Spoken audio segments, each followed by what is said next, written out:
Bienvenue sur DMG TV, les histoires mystiques. Tu es nouveau sur la page, n'oublie pas de t'abonner, de laisser un commentaire, de liker, de partager. Tu veux raconter une histoire? Il y a un numéro à l'écran, c'est le plus 237 655 81 90 17. C'est le numéro WhatsApp. Tu peux envoyer ton histoire et on va jouer ici sur YouTube. On poste tous les jours sur YouTube, la page c'est DMG TV. On va commencer aujourd'hui avec la première histoire. Donc, écoutez attentivement s'il vous plaît. Première histoire. Bonjour DMG TV. Merci encore pour le concept. Partagez, likez et surtout n'oubliez pas de poser un pouce. Voilà, je viens pour raconter ma propre histoire à moi. Elle s'est passée, je peux dire, en fin 2019-2020. Voilà. Donc, l'histoire est la suivante. Bon, j'étais en location dans un quartier de Libreville, voilà. Bon, je peux dire Baba RS est une femme togolaise, voilà, qui a été en mariage, quoi. Bon, je peux dire mariée à un Gabonais, voilà, fond de l'estuaire. Bon, le monsieur, elle a trouvé le monsieur déjà avec ses biens. Donc, quand je veux dire ses biens, ses maisons et ses studios, etc. Donc, moi, je suis venue en location parce que le monsieur, en fait, lui-même, il est décédé, ça fait longtemps. Donc, du coup, j'ai pris une chambre. Bon, quand je parle de chambre, c'est parce que la maison en elle-même, c'était une maison de 4 chambres, des grandes chambres, quoi. Donc, il y avait une cuisine commune, une toilette commun. Donc, sur 4 chambres, il y avait 2 garçons. Donc, nous étions 2 filles. Donc, il y avait une autre, il louait sa chambre, moi, plus les 2 garçons. Voilà.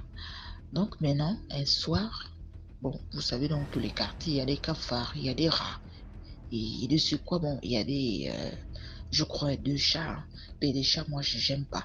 Donc, je sais même pas d'où les chats venaient, d'où ils sortaient. Donc, voilà. Donc, du coup, un soir, je suis rentrée de mon petit bricole. Je suis rentrée dans ma chambre, je me suis lavée. Bon, en fait, je suis allée à la douche, notre douche qui était commune à tous, voilà. Donc, je me suis lavée, voilà, etc. Je suis rentrée, je me suis couchée, j'ai fait ma prière. Allez, je me suis endormie. Donc, au plus, il était peut-être 1 heure, par là, 2 heures, j'ai eu envie de faire pipi. Donc, je me lève, j'ouvre ma porte. Et je m'emporte et je vais à la douche, aux toilettes. Donc, vous voyez, la porte n'était pas complètement fermée. Et vous voyez, quand vous ouvrez la porte, je ne l'ai pas ouvert grandement. J'ai d'abord juste mis ma main pour chercher l'interrupteur. En fait, l'interrupteur de la lumière, quoi. Donc, maintenant, quand je mets la main, parce que j'ai pas ouvert la porte était légèrement ouverte. Donc, quand je pose ma main pour chercher l'interrupteur, j'entends...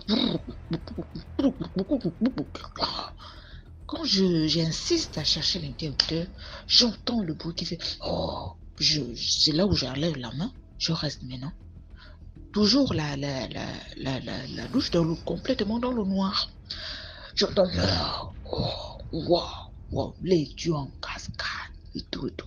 J'ai dit Seigneur, ça c'est quoi? Le truc me faisait que gonfler. J'ai dit ça c'est quoi ça? C'est comme ça qu'un cœur me dit n'insiste pas. Reste d'abord. Donc le futur ne faisait que gonfler.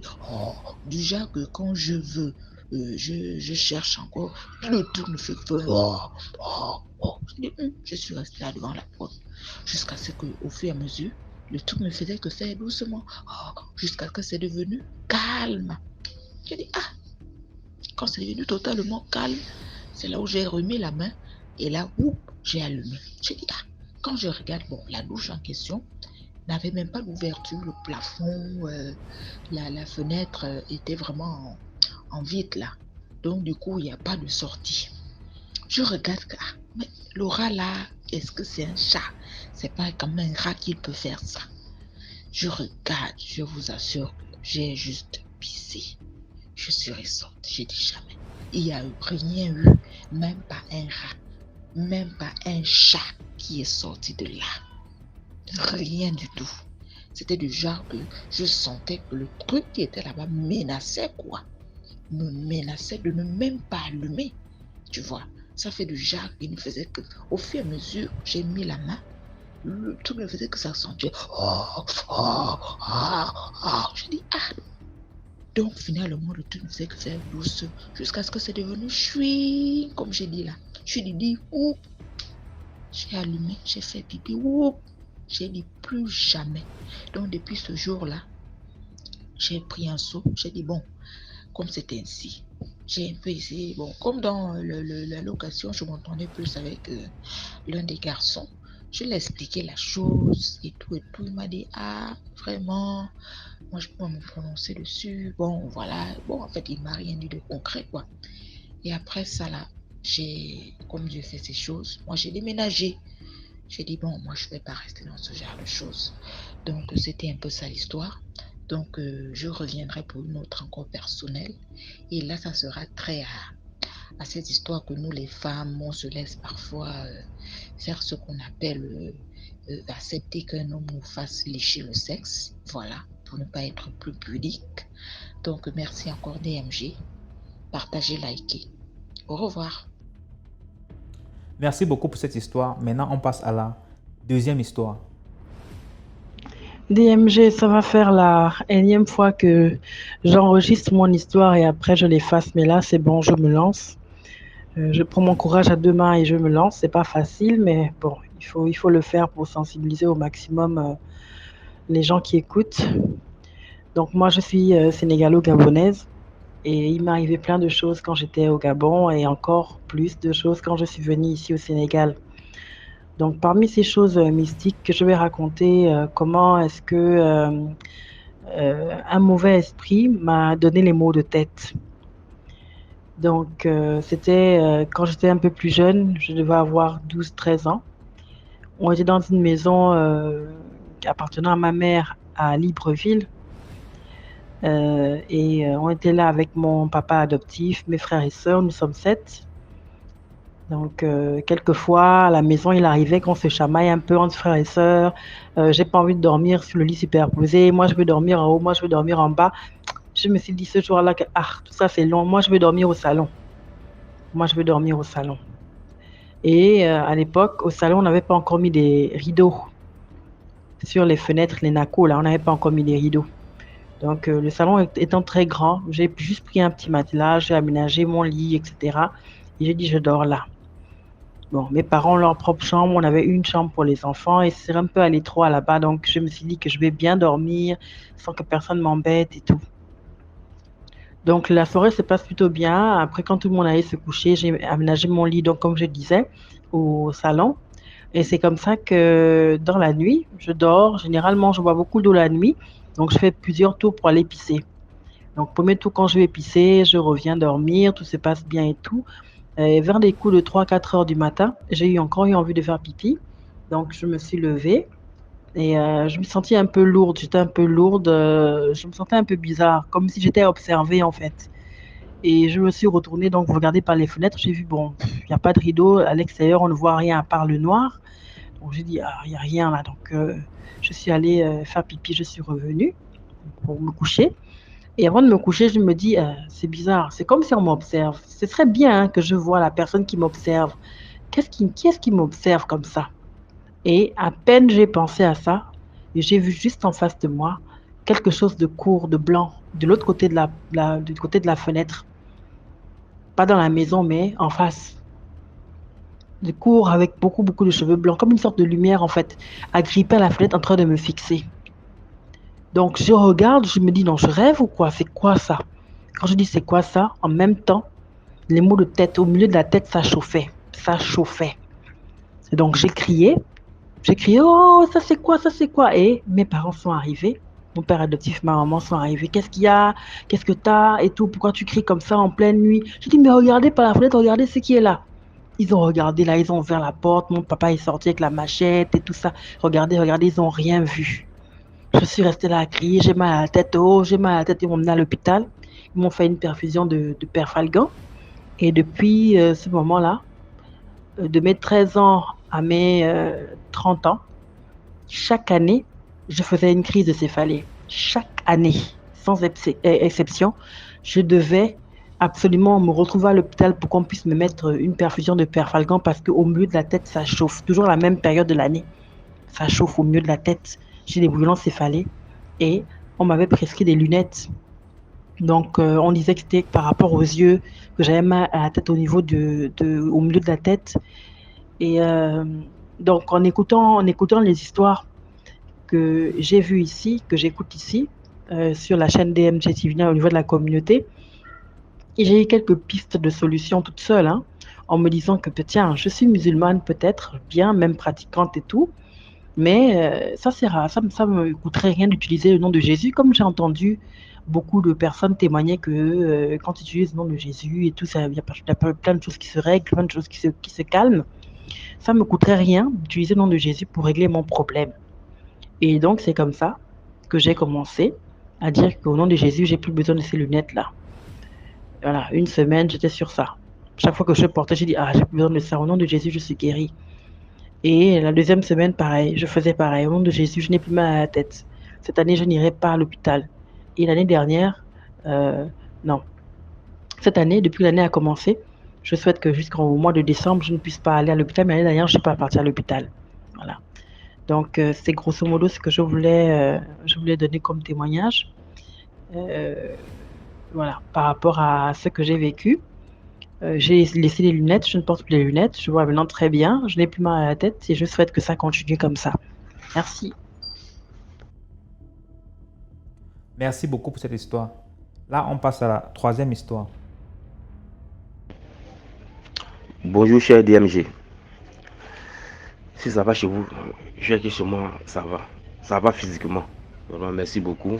Et par moment, j'ai pour l'habitude d'écouter votre histoire sur YouTube. En tout cas, je vais beaucoup sur YouTube. Voilà, j'écoute. Vraiment, par moment, il y a des histoires vraiment qui font un peu froid dans le dos. Mais bref, on va faire comment? C'est les choses de la vie. Donc on écoute nous autres là. Ça lui met un peu une puce à l'oreille. Bon, je vais aller un peu plus vite par rapport à mon histoire. Voilà, disons aller droit au but, on fait ça à la Marseillaise. Je suis un jeune Ivoirien vivant dans la capitale de la Côte d'Ivoire. Et j'exerce dans le métier de la conduite depuis très longtemps. Aujourd'hui, je viens ici vous expliquer dans mon problème, dans le but de vraiment de trouver quelqu'un qui pourra m'aider dans le spirituel, pour voir un peu dans ma vie qu'est-ce qui n'a pas marché, parce que vraiment la situation est en train de se dégrader pour moi. Vraiment rien ne va. Aujourd'hui même pour la ligue pour avoir du travail même, c'est devenu très difficile pour moi. Je m'en sors pas, je m'en sors plus. C'est la rentrée, les enfants doivent aller à l'école, ça me fait quelque chose de 6 mois. Je n'ai pas 6 mois de loyer impayé. Vraiment, je ne sais même plus aujourd'hui où mettre la tête. Bon, ma situation est que ça fait un bon moment que j'exerce dans le domaine de la conduite ici à Abidjan, en Côte d'Ivoire. Je travaille nuit et jour sans succès. C'est-à-dire tout ce que j'arrive à voir, je ne peux rien réaliser à part le riz et sauce chez moi à la maison. Pour habiller ma femme, c'est tout un tas de problèmes. Pour habiller les enfants, c'est tout un tas de problèmes. Alors que je travaille. Je travaille presque tous les jours. Vraiment, c'est critique, ça ne va pas. On est qui n'avance pas et recule de 3 pas. Chaque année qui passe, les charges augmentent parce que les enfants évoluent. Il y a d'autres mecs qui passent dans les classes supérieures. Vraiment, ça devient difficile pour moi.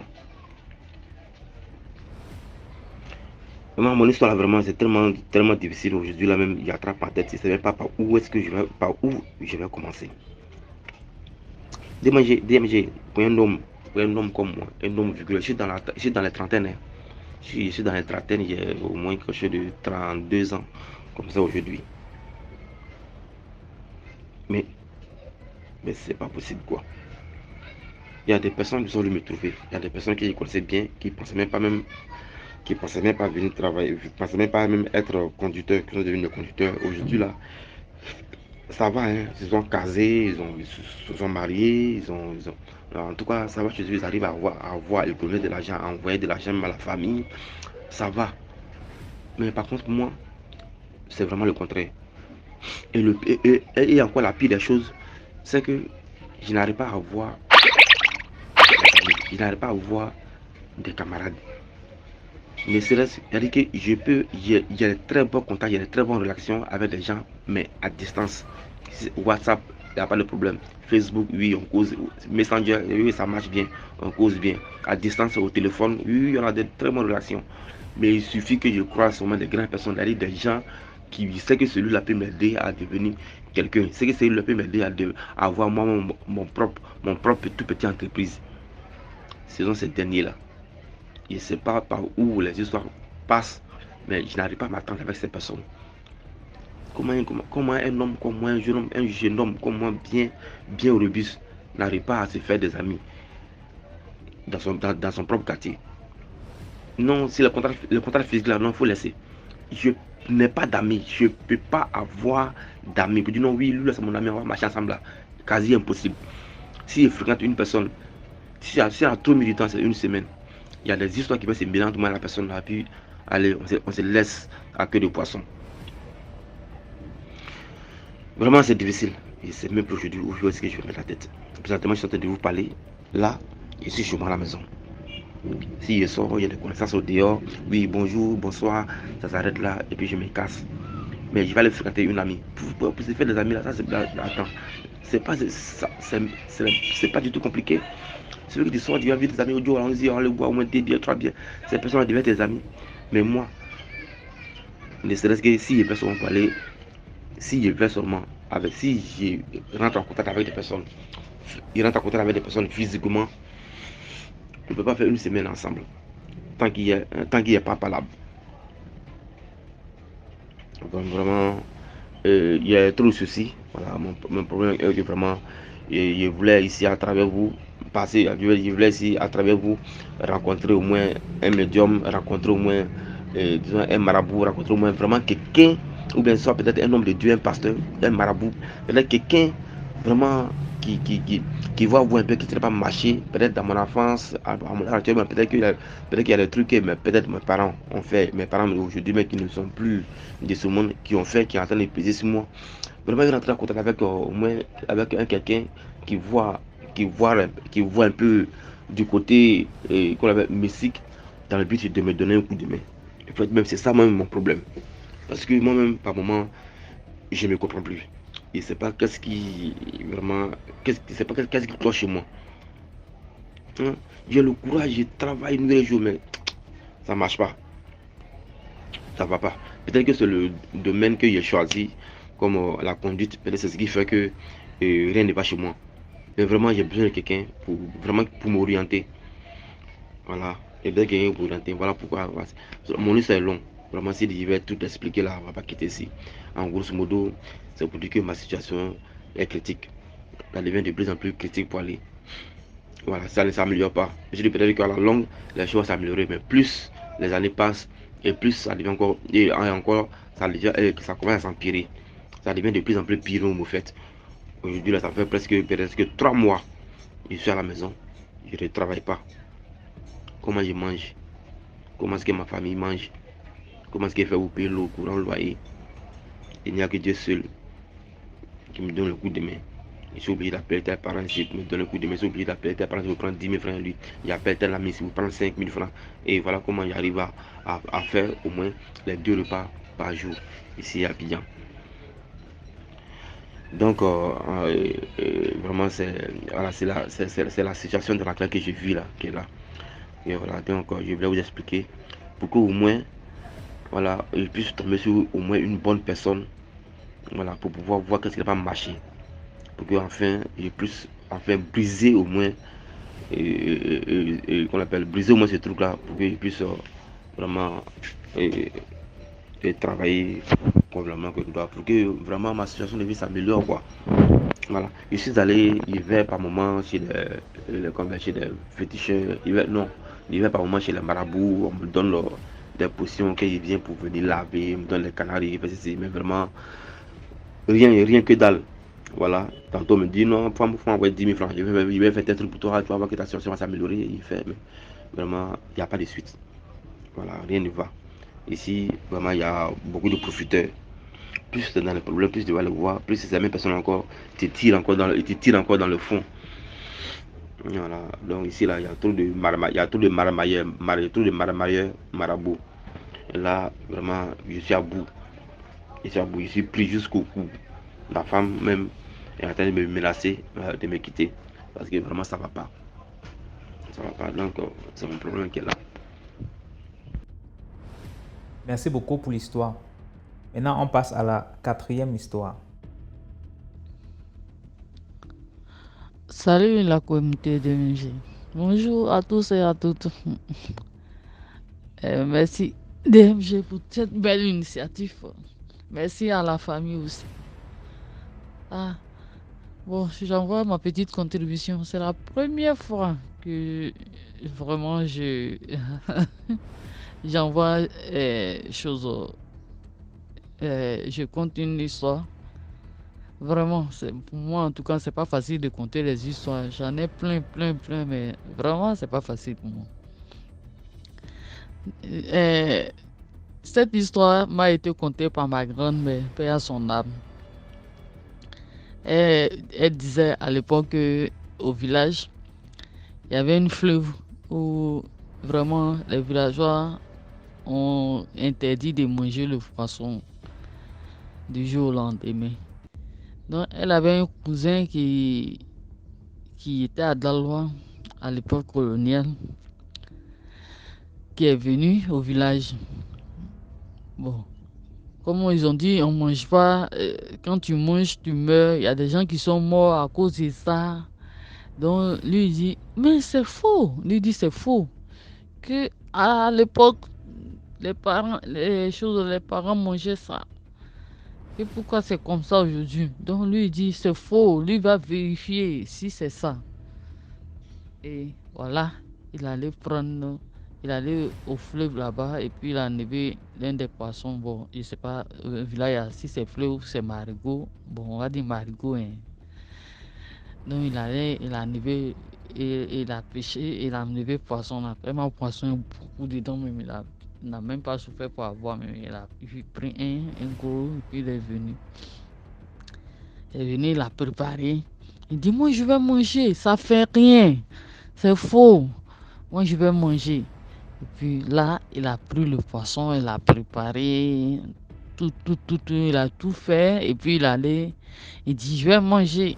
Seulement, les gens sont partis au champ. Donc, dès qu'il a fini de préparer, il allait déposer sous le canapé. Et il dit, il va manger. Et puis après, maintenant, il est venu le dire le soir, il dit, j'ai mangé, il a mangé le poisson.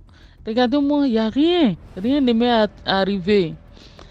Mais voici, il n'y a rien. Rien ne m'est arrivé. Donc c'est faux. On mange le poisson. C'est faux. Et puis il dit, ceux qui sont morts là, c'est ceux qui devaient mourir, c'est tout. Sinon, le poisson là même, on mange sans problème. Donc les gens du village disent, non, il y a des gens qui sont morts à cause de ça. On ne mange pas. Donc, lui, il a dit ça. Oh, pourtant, il n'a pas mangé le poisson. Il a préparé bien le poisson. Il allait déposer dans sa maison sans manger. Mais il est venu les informer que lui, il a mangé. Donc, les gens disent, c'est pas bon, c'est pas bon, c'est pas bon. Et le gars, il a fait ça là. Tout le monde a vu. Tout le monde dit, il a mangé le poisson. Il a lavé mamite, il a préparé dedans là. Il allait déposer là-bas. Donc, quand il est parti se coucher le lendemain, là, il dit, il s'est levé, son cou enflé comme ça. Son cou est tellement enflé. La tête, le cou, tout est devenu gros un coup. Et il se tord de douleur. Jusqu'à lui-même pleure. C'est là. Maman va lui dire mais on t'a parlé hier, on t'a dit ce poisson là, personne ne mange ça dans ce village. Quand tu manges, tu meurs. Voilà, tu allais te créer problème. Et là, il est rentré dans la maison, il a pris le poisson, il est venu les montrer. Il dit, regardez, votre poisson là, je n'ai pas mangé. Parce que ça. Donc, ramenez ma tête et mon cou à sa place. Il dit ça avec douleur même. Il dit, je n'ai pas mangé. Il a renversé le poisson dans le truc là, pour montrer aux gens que lui n'a pas mangé. Aïe! Ma grand-mère dit, mon Dieu, il allait mourir. Et tellement, ils l'ont fatigué. Et mon Dieu, il allait mourir. Et dit, c'est devenu comme de la magie au fait. C'est devenu comme de la magie, selon ma grand-mère. C'est devenu comme de la magie. Dès qu'il a montré le poisson, le lendemain, là, il s'est réveillé là. Il dit, toutes les parties de son corps sont devenues normales. À la suite de ça même là, le cousin là, il n'est plus resté au village. Il dit, je me retourne d'où je viens. Et quand il est parti là, il a fondé sa famille là-bas en même temps. Il n'a plus fait retour en arrière. Et puis il les a dit au village là-bas, il dit, c'est mensonge, c'est sorcellerie que les gens font ici. Il dit que le poisson on ne mange pas, on mange. Et là, les gens du village, les autres ont compris. Et jusqu'à aujourd'hui, grâce à ce cousin, les gens mangent poisson du fleuve. On ne gagne même plus poisson dedans. On avait dit on ne mange pas là. Poisson était devenu beaucoup dedans comme ça. Mais grâce à lui, on mange les poissons là-bas maintenant. Donc c'était juste ma petite contribution. Vraiment, la morale de l'histoire ici, c'est pour dire aux gens que les interdits au village, ça, il faut respecter. Les gens passent par là pour faire du mal. Quand ils disent c'est interdit, si toi tu le fais, si on veut te faire du mal, ils profitent de cette occasion de te faire du mal. Bon, c'était juste ma petite contribution. Bonne suite. Bon, mon histoire là, j'espère que vous allez la publier pour que les gens puissent comprendre. J'appelle de la Côte d'Ivoire surtout. Je suis ivoirien. Bon, à bientôt. Merci pour l'histoire. Là, on passe à la 5e histoire. Bonsoir DMG, comment ça va? Comme promis, je viens vous raconter mon vécu et que je continue, et que les conséquences continuent à me hanter jusqu'à présent. Pour commencer, mon père et ma mère, ils se sont connus. Ils ne se sont pas mariés. Je suis venue au monde sans mariage et tout. Comme leur ethnie était opposée, donc ils se sont séparés. Mais j'ai vécu avec ma mère quand je faisais la classe de CM2, elle est décédée. Et c'est ma grand-mère qui a pris la relève. Avant ça, je ne connaissais même pas mon père, au fait. C'est une seule fois que je l'ai vu quand je faisais la classe de CE1. Et après, je ne l'ai plus revu, plus entendu parler de lui, rien. Jusqu'à ce que ma mère décède et que ma grand-maman m'a élevée jusqu'à ce que je grandisse, jusqu'à ce que j'ai 17 ans. Jusqu'à ce que j'ai 17 ans. Et un beau jour, il a appelé. Il a envoyé ses frères venir à la maison. J'ai quitté l'école. Je faisais la 4e. J'ai quitté l'école et je suis arrivée. Ma grand-mère m'a appelé, m'expliquer la situation. Que d'aller juste faire une année et fréquenter là-bas et que les vacances, j'allais revenir. Mais voir qu'elle avait déjà payé la scolarité et tout, mais bon, elle m'a laissé partir. C'était dans une autre ville, au fait, très loin de là où on vivait. Parce que nous, on vivait à la capitale et lui, il vivait à la 3e ou bien c'est à la 5e, c'est la 5e ville du pays. Et quand je suis arrivée, Les débuts, ça va. Il s'était remarié avec une autre qui avait une fille qui avait le même âge que moi, qu'il a divorcé et épousé une autre encore qui était, bon, une jeune fille. Genre, il y avait quoi, 4 ou 5 ans d'écart entre nous. Donc, quand je suis arrivée, il y avait ma soeur, ma demi-soeur plutôt, celle qui a le même âge que moi. Bon, disons, il y a 6 mois entre nous. Hein. Quand je suis arrivée là-bas, elle avait déjà commencé les cours là-bas. On a commencé les cours la 4e, ça allait bien. Et au milieu de l'année, j'ai vu que son comportement était devenu genre,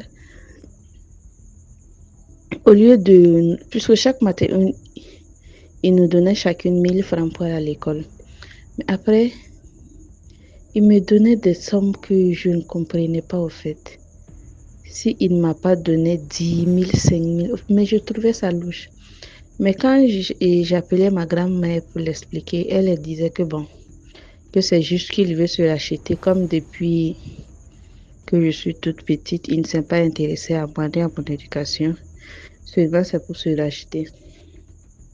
Mais comme j'avais rien à faire avec l'argent, j'ai envoyé ça à ma grand-maman au fait.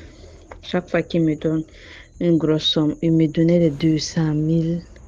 Comment on peut donner 200 000 à une fille de 17 ans? Il voulait que je fasse quoi avec? Mais bon, j'ai envoyé ça à ma mamie. Et ça continue comme ça. Sa femme qu'il a épousée récemment avait des problèmes de conception. Donc, elle partait voir un gynécologue. Donc, le gynécologue lui a fait des examens, lui dit qu'elle n'a pas de problème. Mais que mon papa lui-même, il amène lui, que lui-même, il n'a qu'à venir pour qu'on lui fasse des examens. Donc, il refusait. Donc, le docteur lui a dit que comme il refusait, il n'a qu'à juste prélever son sperme, excusez-moi, et puis amener. Donc, maintenant, mais à chaque fois, il me disait de le masser. Mais quand je le massais, il avait je ne sais pas comment expliquer ça. Il bandait au fait. Mais quand ça commençait comme ça, j'arrêtais et puis je rentrais dans ma chambre. Donc, un jour, sa nouvelle femme et mon autre soeur sont sortis. Et il m'a dit de le masser tout le corps avec des baumes de nez. Quand je l'ai massé, il avait bandé et il a exigé que je le masturbe au fait. Ça m'a paru bizarre et j'ai voulu courir. Et il m'a serré très fort comme ça. J'avais très mal. Et il m'a dit de le masturber. Je l'ai fait malgré moi. Et je ne savais pas qui expliquer au fait. Je ne savais pas à qui j'allais expliquer. Maintenant, après, la deuxième fois, il avait acheté une parcelle qu'il avait commencé à construire. Donc, tous les soirs, il partait déposer sa voiture là-bas et on prenait une moto. Lui et moi, je prenais. Il exigeait que ce soit moi qui prenne la moto pour le suivre. Il garde sa voiture dans l'autre cour et qu'il me prend, il me ramène. La première fois, on est parti. Et il a exigé que je le masturbe. Et j'ai refusé. Il m'a même serré les cols comme ça. Je pensais même qu'il allait m'étrangler ce jour-là. Il avait une pommade comme ça. Il a exigé que je le masturbe. Et je l'ai fait là-bas pour la deuxième fois. Et c'est devenu genre une habitude quoi. Et après, maintenant, pendant les vacances, j'ai dit que je vais rentrer, aller marcher ma grand-mère. Il a refusé, au fait. Il a refusé. Et puis, quand j'ai appelé ma mamie, il lui dit que le vieux a refusé. Elle n'a pas trouvé de... Bon, elle a juste dit que bon, peut-être qu'il veut que je reste un peu plus longtemps là-bas.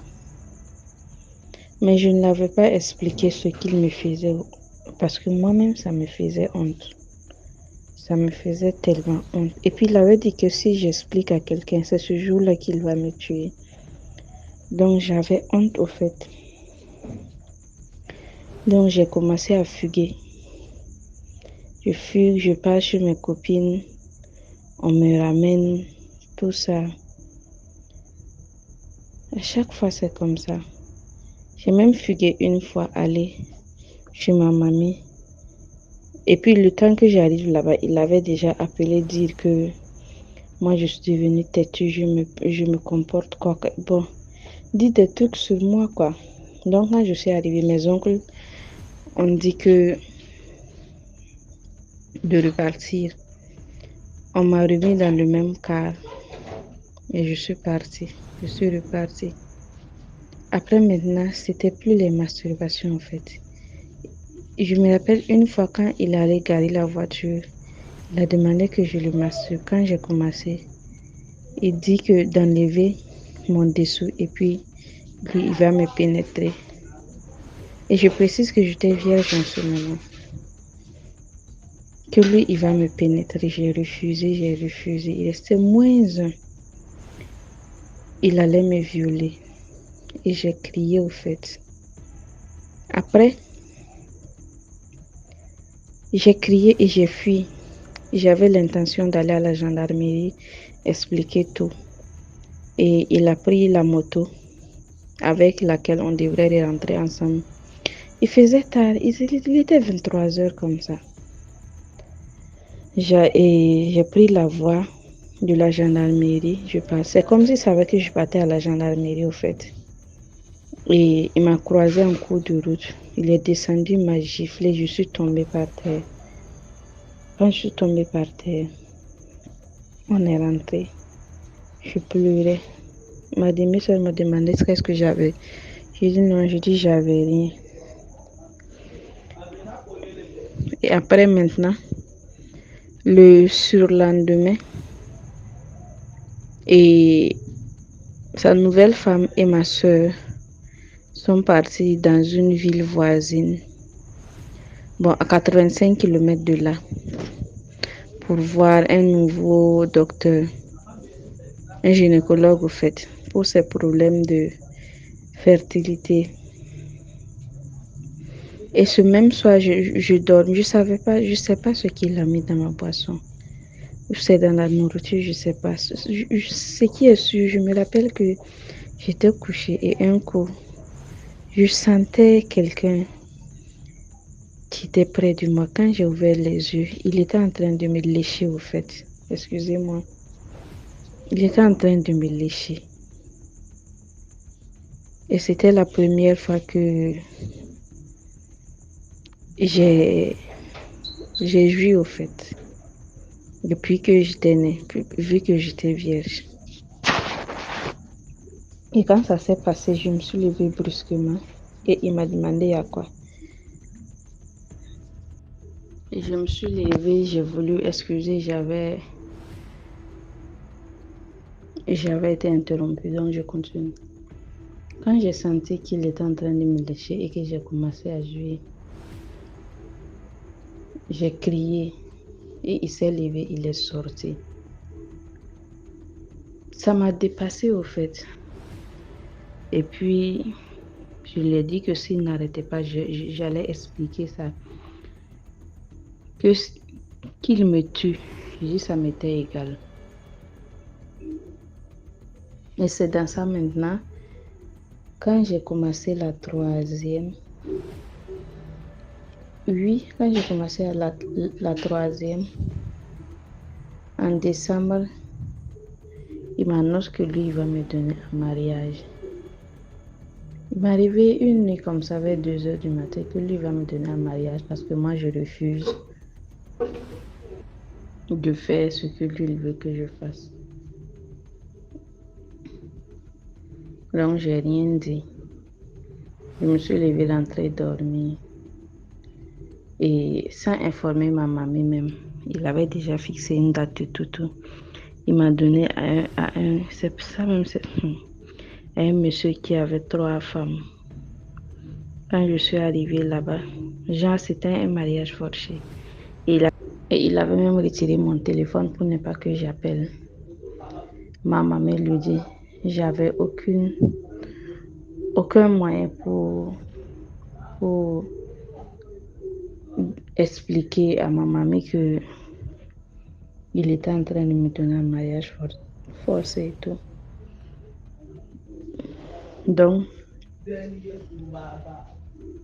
Donc ça s'est passé comme ça. Et puis, de là-bas, la même nuit, le jour du mariage, le gars, il m'a violée et je suis tombée enceinte.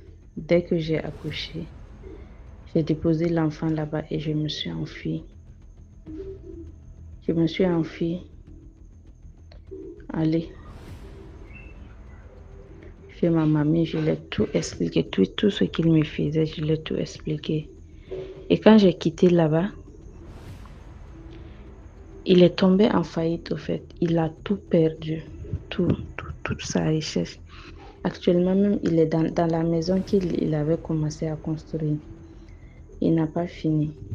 Même simple, il n'y a même pas de carreaux, c'est une terrasse comme ça qui est là-bas. Sa femme avec qui il était, elle l'a quitté. Il était seul. Il a fait un AVC. Il avait perdu l'usage des jambes. Il ne pouvait même plus parler au fait. Et puis après maintenant, et j'ai plus eu de ces nouvelles. Je l'avais oublié au fait. Et quand je suis allée chez ma mamie, j'ai pas continué mes cours. Et puis, je me suis trouvé un boulot dans la ville voisine. C'est là-bas que j'ai rencontré mon mari actuel. Bon, pas mon mari, mon concubin, parce qu'on n'est pas mariés.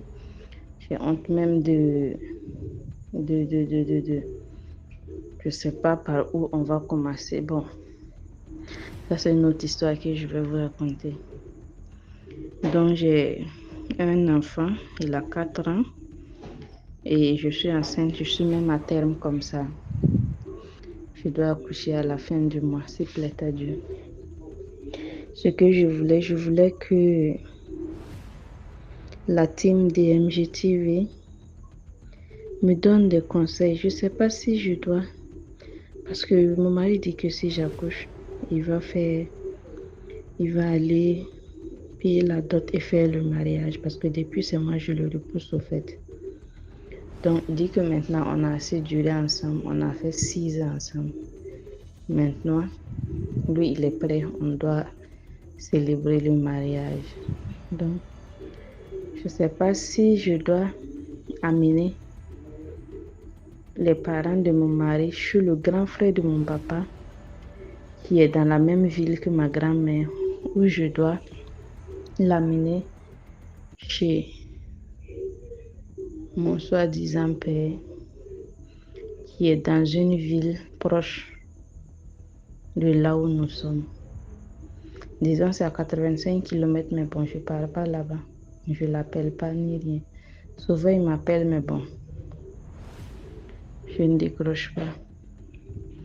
Et je précise que maintenant, il a tout perdu, comme je l'avais dit. Même avoir à manger, c'est devenu tout un problème. Ce sont ses amis. Quand il sort, il part s'asseoir dans les grains, il demande à manger. Ou bien les gens lui donnent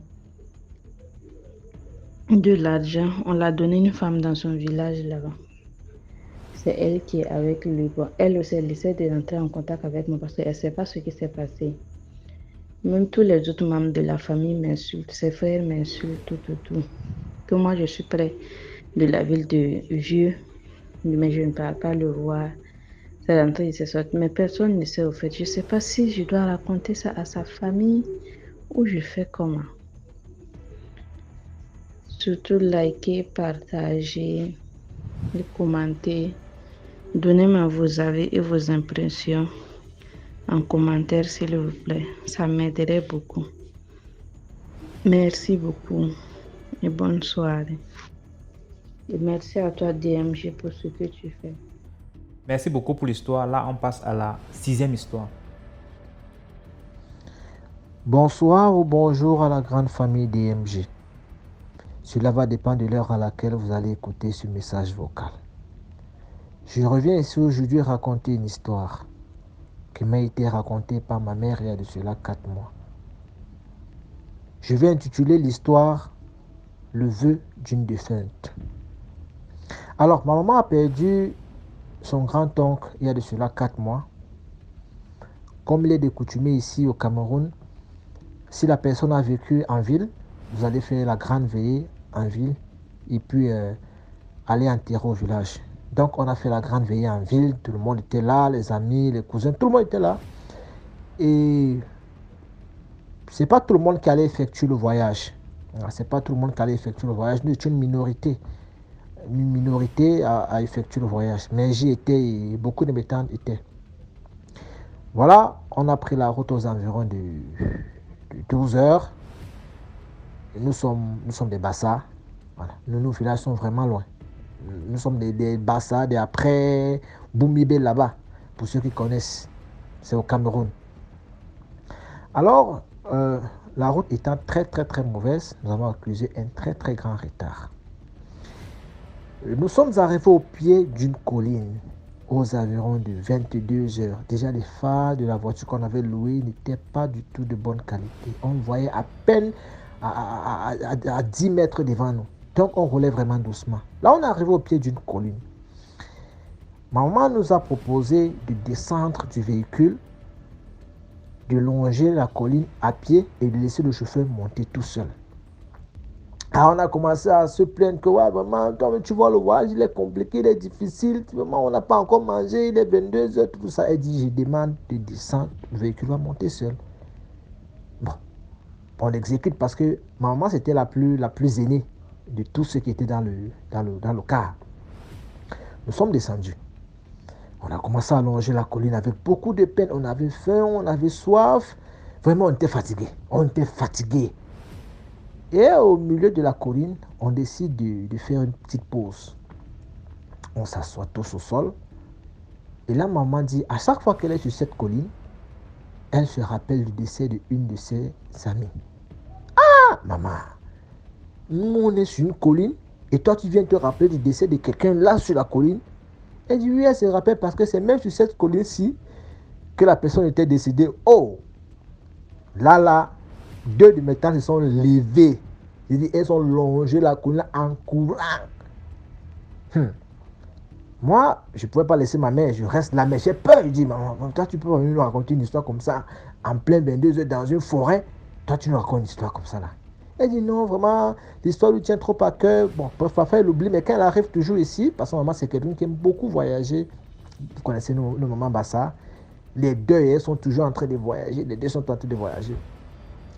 Donc, elle dit qu'à chaque fois qu'elle arrive sur cette colline, elle se rappelle toujours de sa copine. Et là, elle commence à raconter l'histoire. C'est même là que la vraie histoire commence.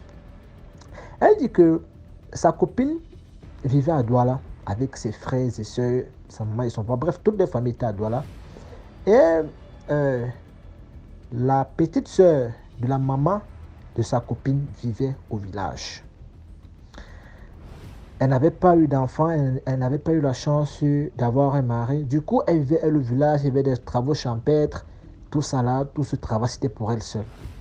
Alors, sa grande sœur lui demande de monter en ville pour venir rester, que vraiment les enfants sont déjà grands, ils ont quitté la maison. Donc, viens rester avec moi en ville. C'est comme ça qu'elle vient rester en ville. Et sa grande sœur avait un militaire parmi ses enfants. Parce que l'histoire même est centrée sur le militaire.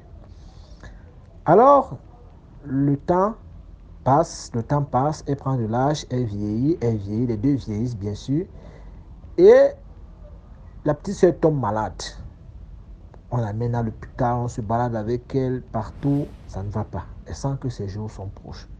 Elle dit à sa grande soeur, parce que chez nous les Bassa, quand quelqu'un décède, quand on l'enterre, ses enfants restent, bon, pas tout le monde, mais 2 ou 3 peuvent décider de rester pendant 1 mois pour surveiller la tombe jusqu'à ce qu'on mette le béton tout autour. On coule le béton. Parce que quand on ne coule pas le béton, il y a les exhumeurs de corps. Quand c'est encore la terre là, ils peuvent encore exhumer le corps. Et quand ils exhument le corps comme ça, ils peuvent faire du mal jusqu'à la 5e génération. Il suffit juste qu'un d'entre vous traverse l'os de ton ancêtre. Et là, c'est des maladies graves. Même si on te guérit, ça va te laisser des séquelles horribles. Donc, la maman, sachant qu'elle n'a pas accouché, elle savait que personne n'allait garder sa tombe. Mais elle a dit, si je décède, ne me brûlez pas. Laissez mon corps là-bas. La grande sœur a compris. Bon, le temps est passé. Et puis, finalement, la petite sœur est décidée. Tout le monde, on a fait la veillée, on a cotisé pour le faire, hein, pour que sa veillée se passe bien, comme quelqu'un qui a vécu, quoi. Et son neveu était à mission. Il est revenu sur Douala pour le deuil de sa tante. Voilà, ils ont fait la grande veillée en ville. Voilà, direction le village. Le jour de l'enterrement, on fait les témoignages à gauche, on fait les témoignages à droite, on fait les témoignages à droite. Et là, le militaire dit que lui, il ne peut pas prendre le risque de laisser sa tante sans protection. Parce que personne ne va garder sa tombe. Et si on parvient à l'exhumer, eux, ils sont en danger. Il ne peut pas prendre ce risque. Donc, lui, il se porte garant de brûler le corps de sa tante. Ah, et lui a dit que elle a dit qu'on ne va pas brûler son corps. Il dit, moi, j'ai dit que je vais brûler son corps. Ah, il a même sorti son arme, autant pour moi, son arme, parce que les gens voulaient s'interposer que non, tu ne peux pas brûler le corps de quelqu'un qui a dit qu'on ne brûle pas son corps.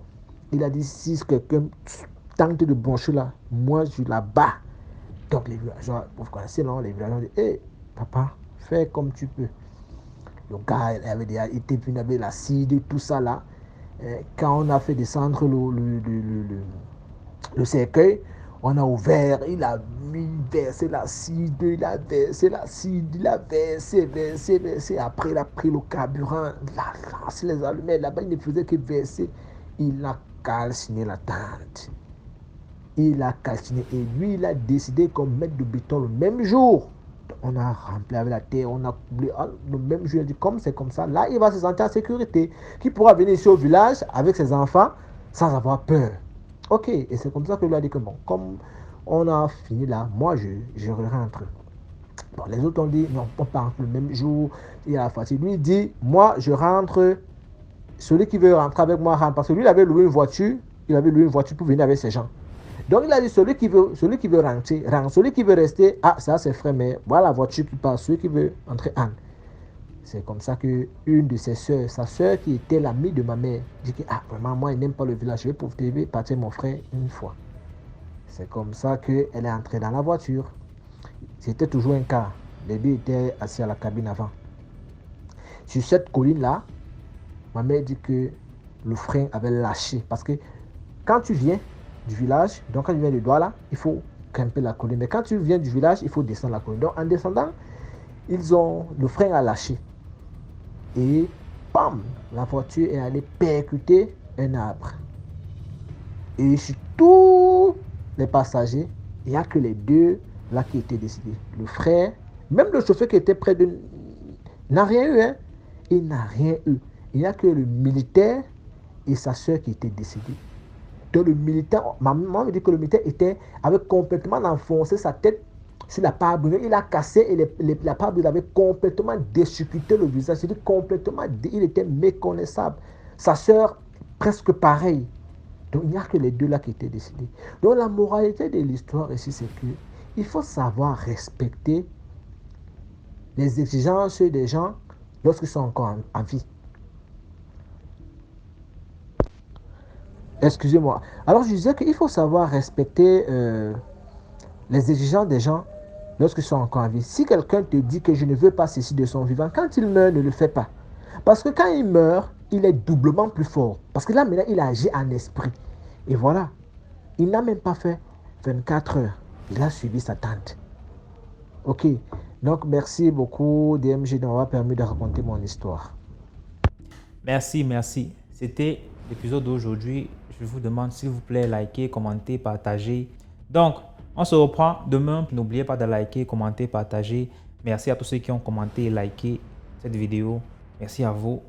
Voilà.